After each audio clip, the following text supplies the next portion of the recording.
Bom dia, boa tarde, boa noite, meus amigos e amigas, tudo bem? Hoje nós vamos falar um pouquinho sobre o ITR, o Imposto Territorial Rural. O que ele é, por que ele acontece, quem está sujeito a pagar esses impostos, todos esses são temas que nós vamos abordar no vídeo de hoje. Mas afinal, o que é o ITR? O ITR é um tributo federal no Brasil que incide sobre a propriedade rural. Ele é devido por aqueles que possuem imóveis localizados fora da zona urbana e a alíquota dele varia de acordo com o tamanho da área e qual a sua utilização. O objetivo desse imposto é incentivar a função social da propriedade e contribuir para o desenvolvimento sustentável do meio rural. Ele busca garantir que a posse de terra seja utilizada de forma produtiva e que contribua para o bem-estar social, além de arrecadar recursos para o governo federal. Qual a história e o contexto do ITR? Ele tem sua origem na Constituição de 88, que estabeleceu a competência da União para instituir esse tributo. A criação dele está relacionada à necessidade de promover a justiça fiscal no país, além de incentivar a função social da propriedade e o desenvolvimento sustentável do meio rural. O contexto histórico que levou à criação dele está ligado à busca por distribuição mais equitativa da posse e uso de terras, principalmente nas áreas rurais. O imposto visa desestimular a manutenção de grandes extensões de terras improdutivas, incentivando a utilização eficiente do solo e contribuindo para o desenvolvimento agrícola e social. Ao longo do tempo, o ITR passou por ajustes e regulamentações para se adequar às transformações no meio rural e nas relações de propriedade de terra. A sua implementação busca assegurar que as propriedades rurais cumpram a sua função social, contribuindo para um ambiente mais justo e sustentável no meio do campo. Qual o ente contribuinte do ITR? Como falado anteriormente, ele é um tributo de competência da União, ou seja, é o governo federal brasileiro que tem a responsabilidade de instituir, arrecadar e fiscalizar esse imposto. Dessa forma, a administração do ITR é feita pela Receita Federal do Brasil, que é um órgão subordinado ao Ministério da Economia.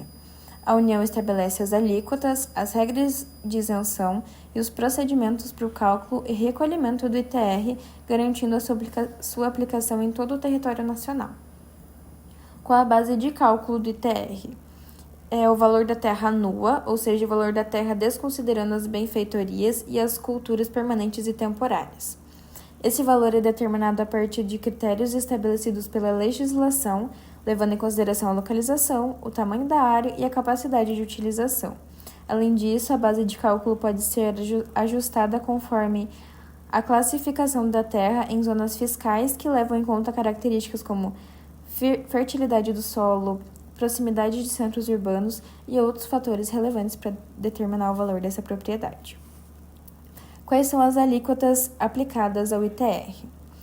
Elas variam de acordo com a área da propriedade e a sua localização. Elas estão estabelecidas de forma progressiva, ou seja, elas aumentam conforme o tamanho da área rural. As alíquotas são definidas pela Receita Federal do Brasil e elas são aplicadas sobre a base do cálculo do imposto, como falado anteriormente, que é o valor da terra nua, desconsiderando as benfeitorias feitas na terra. Quais são as eventuais isenções ou os benefícios fiscais que existem no ITR? Alguns deles são alguns exemplos. A imunidade para pequenas propriedades. De acordo com a Constituição, algumas pequenas propriedades rurais são imunes ao ITR desde que seu proprietário não possua mais nenhuma outra propriedade em seu nome. As áreas de preservação ambiental, que são propriedades rurais que mantenham áreas de preservação permanente ou de reserva legal, elas podem ter benefícios fiscais relacionados ao ITR para incentivar a conservação ambiental nesses casos. E o uso sustentável da terra, que em alguns casos, algumas propriedades rurais que adotam práticas de manejo sustentável, como a agricultura orgânica, podem receber incentivos fiscais ou isenções relacionadas ao ITR. Esses são apenas alguns exemplos de isenções e benefícios. As regras mais específicas e critérios para concessão podem variar de acordo com e devem ser verificadas conforme a legislação. O contribuinte e o responsável tributário do ITR. O contribuinte é a pessoa física ou jurídica que seja proprietário, titular do domínio ou possuidora de qualquer título imóvel rural. Em outras palavras, o contribuinte é aquele que tem a propriedade ou usufrui de uma área rural sujeita ao imposto. Já o responsável tributário do ITR é aquele que, por disposição legal, assume a obrigação de cumprir as obrigações acessórias e principais relacionadas ao imposto, mesmo que não seja contribuinte. Por exemplo, em caso de arrendamento ou parceria rural, o arrendatário ou parceiro pode ser considerado responsável tributário pelo ITR em algumas situações. É importante ressaltar também que as definições de contribuinte responsável são estabelecidas na legislação tributária e podem variar conforme as circunstâncias específicas de cada caso. Quem são os contribuintes e responsáveis pelo ITR? São pessoas físicas ou jurídicas que se enquadram nas seguintes situações: proprietários, que são aqueles que possuem a propriedade rural, seja na condição de proprietário, titular do domínio útil ou possuidor daquele título; titulares do domínio útil, indivíduos que são entidades que detêm o direito real de uso, gozo e disposição da propriedade rural, ainda que não sejam os proprietários formais; e possuidores a qualquer título, que seriam pessoas físicas ou jurídicas que detêm a posse da propriedade, mesmo não sendo proprietários ou titulares do domínio útil. Quanto aos responsáveis pelo ITR, eles podem variar de acordo com as circunstâncias específicas de cada situação. Em geral, o contribuinte é o principal responsável pelo cumprimento das obrigações relacionadas a esse imposto. Porém, nos casos de arrendamento, parceria rural ou outras formas dessa exploração de terra, o arrendatário, parceiro ou responsável da propriedade também pode assumir responsabilidades tributárias. Quais são as obrigações acessórias do ITR? São exigências legais relacionadas à prestação de informações e documentos complementares necessários para o cumprimento da legislação tributária.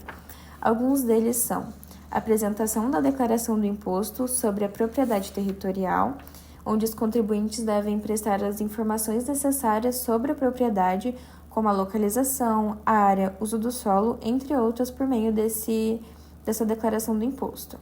A manutenção de documentos e registros, onde os contribuintes devem manter os documentos relacionados à propriedade sempre atualizados e que comprovem a situação da área rural. O cumprimento de exigências específicas, onde, dependendo das características da propriedade rural e das atividades desenvolvidas, podem existir outras obrigações acessórias específicas estabelecidas pela legislação tributária, pois cada caso é um caso, cada lugar vai ter uma finalidade diferente. É importante ressaltar que o não cumprimento dessas obrigações podem acarretar em penalidades previstas na legislação tributária. Bom, eu vou dar a continuação do que a Thais estava falando, explicar sobre o fator gerador e incidência do ITR, apuração e recolhimento e também a qual legislação o imposto se aplica. Falando sobre o fator gerador do imposto e a incidência. Ele tem como fator gerador a propriedade, o domínio útil ou a posse do imóvel por natureza localizado fora da zona urbana do município. A sua incidência ocorre sobre a propriedade rural, variando conforme a área do imóvel e sua utilização, sendo recolhido anualmente pelos proprietários. Referente à apuração e recolhimento do ITR, elas são realizadas anualmente pelo proprietário do imóvel rural ou seu titular. E como a Thaís estava falando anteriormente na apresentação dela, para isso é necessário preencher a declaração do Imposto sobre a Propriedade Territorial Rural, mais conhecido como DITR, utilizando o programa específico disponibilizado pela Receita Federal, e a partir das informações fornecidas na declaração é calculado o valor devido do imposto. O pagamento pode ser realizado em parcelas únicas ou em até 4 parcelas, dependendo do valor do imposto, e o prazo de entrega da declaração e do pagamento do imposto é determinado pela Receita Federal e pode variar de ano para ano, não é sempre uma data bem certa. Sobre a legislação aplicável do ITR.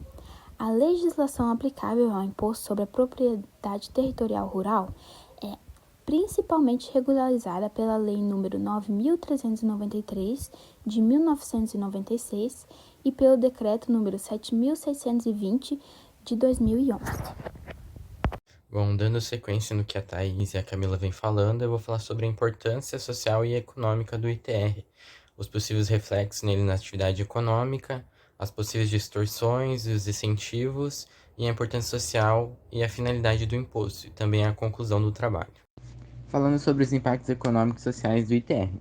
Em termos econômicos, o ITR ele pode afetar a rentabilidade das propriedades rurais, influenciando as decisões de investimento e uso da terra. Ele também pode gerar distorções, como a substituição de terras para evitar o pagamento dos impostos ou a concentração de propriedade na mão de poucos grandes proprietários. Ele também pode estimular a prática agrícola mais eficiente e sustentável, incentivando o uso produtivo da terra e desencorajando a especulação. No entanto, se não for adequadamente estruturado, pode criar também barreiras ao acesso à terra para pequenos agricultores e comunidades tradicionais. No ponto de vista social, o ITR desenvolve um papel importante na promoção da justiça fiscal e na redistribuição de renda no meio rural, contribuindo para reduzir a desigualdade social. Além disso, os recursos arrecadados podem ser direcionados para investimentos em infraestruturas, educação, saúde e programas de desenvolvimento rural, beneficiando as pequenas comunidades locais. Bom, em resumo, a importância social e finalidade do ITR reside na capacidade de promover o desenvolvimento rural sustentável, para garantir a justiça fiscal e contribuir para a redução da desigualdade social, desde que ela seja acompanhada por políticas adequadas e uma gestão transparente e eficaz. E concluindo essa apresentação sobre o ITR, podemos afirmar que o ITR desempenha um papel crucial na arrecadação de recursos para o desenvolvimento socioeconômico das áreas rurais, promovendo a justiça fiscal e a redistribuição de renda. No entanto, sua eficácia depende da adequada fiscalização e aplicação dos recursos arrecadados, bem como a constante revisão de suas políticas para garantir que atendam às necessidades dos agricultores e promovam a sustentabilidade ambiental. Além disso, é fundamental considerar os impactos socioeconômicos e ambiental locais ao implementar medidas relacionadas a este imposto, visando sempre o equilíbrio entre o desenvolvimento rural e a conservação dos recursos naturais.